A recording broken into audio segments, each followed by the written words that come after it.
안녕하세요. 우주뿌입니다. 최근 몇 년간 많은 논란과 기대를 받고 있는 주제가 있죠? 바로 소행성 자원 채굴입니다. 지구 자원의 고갈로 우주로 눈을 돌리게 된 건데요.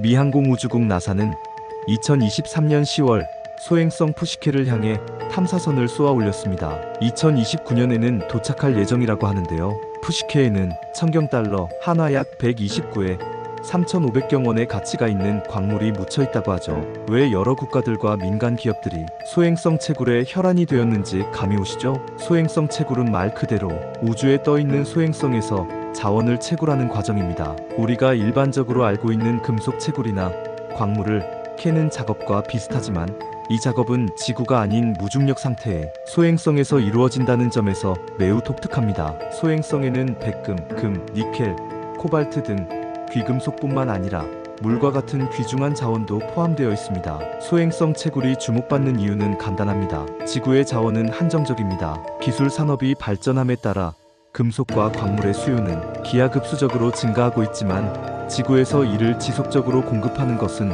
점점 더 어려워지고 있습니다. 특히 백금이나 희소 금속과 같은 자원은 전기차 배터리, 전자제품, 그리고 에너지 산업에서 필수적이지만 이 자원들은 점차 고갈되고 있습니다. 그렇다면 소행성들이 품고 있는 자원들에는 어떤 것들이 있을까요? 소행성은 그 구성에 따라 크게 세 가지로 나눌 수 있는데요. C형 소행성은 탄소질로 이루어져 있으며 물과 유기화합물이 풍부합니다. 물은 우주 탐사선의 연료로 사용되거나 우주 정거장에서 생명 유지 시스템의 핵심 자원으로 쓰일 수 있습니다. S형 소행성은 규산염과 니켈, 철이 풍부합니다. 이는 주로 건축 자재와 전자기기 제조에 활용될 수 있죠. M형 소행성은 금속으로 이루어진 소행성으로 백금이나 금과 같은 귀금속을 포함하고 있습니다. 이는 가장 경제적 가치가 높은 소행성으로 간주되며 푸시케도 이 M형 소행성입니다. 소행성 한 개의 경제적 가치는 상상을 초월합니다. 예를 들어 앞서 언급한 푸시케에는 약 $1000 가치 금속이 포함되어 있다고 추정됩니다. 만약 이런 자원을 지구로 가져올 수 있다면 단 하나의 소행성만으로도 전 세계 경제를 변화시킬 수 있을 것입니다. 소행성 채굴은 아직 초기 단계지만 많은 기업과 연구소가 이 분야에 관심을 두고 있습니다. 나사의 오시리스 렉스 프로젝트는 소행성 배누에서 샘플을 채취해 소행성 자원 탐사의 첫걸음을 내디뎠습니다. 유럽 우주국과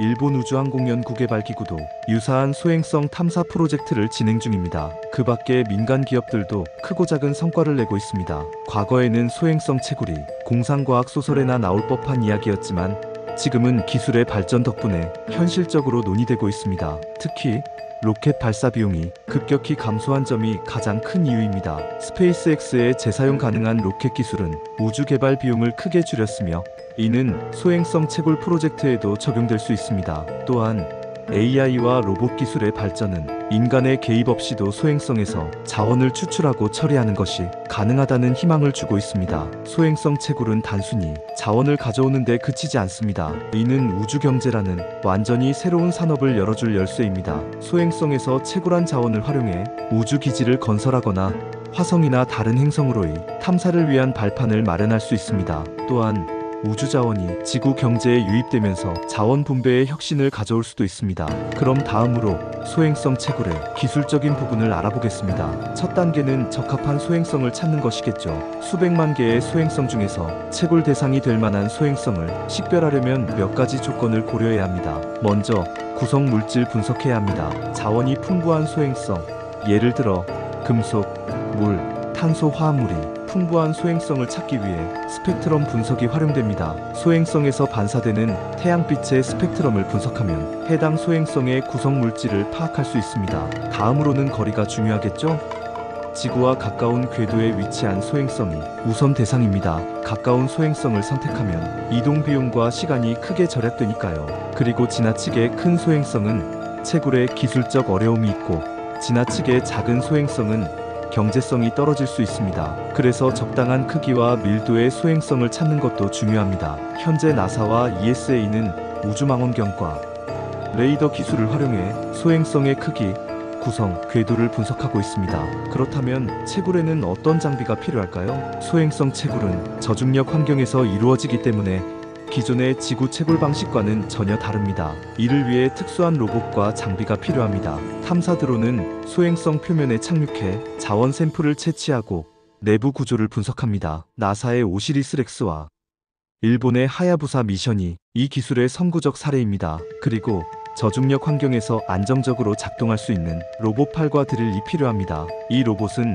소행성 표면에 구멍을 뚫고 자원을 추출하는 역할을 합니다. 그리고 채굴한 자원을 저장하고 운반할 수 있는 기술이 필요합니다. 소행성의 먼지와 파편이 우주 공간으로 날아가는 것을 방지하기 위해 밀폐형 컨테이너가 사용될 수 있습니다. 그런데 열심히 채굴을 해놓고 운송 비용이 너무 비싸다? 그럼 의미가 없겠죠? 채굴된 자원을 지구로 운반하거나 우주에서 바로 활용하기 위해서는 효율이 높은 운송 기술이 필수적입니다. 먼저 스페이석스와 같은 민간 기업이 개발한 재사용 가능한 로켓은 자원 운송 비용을 크게 줄일 수 있습니다. 전기 추진 또는 이온 추진 기술은 연료 효율이 높아 우주 탐사와 자원 운송에 적합합니다. 이 기술은 소행성과 지구 사이를 오가는 탐사선에 적용될 수 있습니다. 그리고 자원을 지구로 가져오는 대신 소행성에서 직접 활용하는 방법도 연구되고 있습니다. 예를 들어 소행성에서 채굴한 물을 수소와 산소로 분해해 로켓 연료로 사용하는 방식입니다. 이는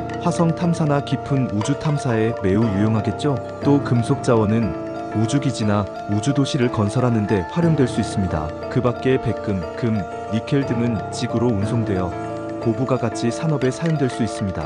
하지만 소행성 채굴을 가능하게 하기 위해서는 여전히 해결해야 할 기술적 과제가 많습니다. 소행성은 중력이 약해 채굴 과정에서 자원이 우주 공간으로 흩어질 위험이 큽니다. 이를 막기 위한 밀폐형 채굴 장비가 필요합니다. 그리고 채굴된 자원을 운송하고 처리하는 데 드는 비용이 여전히 매우 높기 때문에 탐사, 채굴, 운송, 자원 처리 기술을 하나의 시스템으로 통합해야 합니다. 미래에는 소행성 채굴 기술이 발전함에 따라 우주가 새로운 경제 활동의 중심지가 될 수 있습니다. 지구 자원의 고갈 문제를 해결하고 우주도시 건설과 우주 탐사의 발판이 될 것입니다. 앞서 말씀드린 내용을 종합해보면 소행성 채굴을 하는 이유는 경제적 가치 때문입니다. 하지만 1967년 체결된 우주조약에 따르면 우주를 인류 공동의 자산으로 규정하고 어느 국가도 우주를 소유할 수 없다고 명시하고 있습니다. 이 조약은 우주 탐사와 활동에 관한 기본적인 원칙을 제시하지만 소행성 자원의 채굴에 대한 구체적인 규제나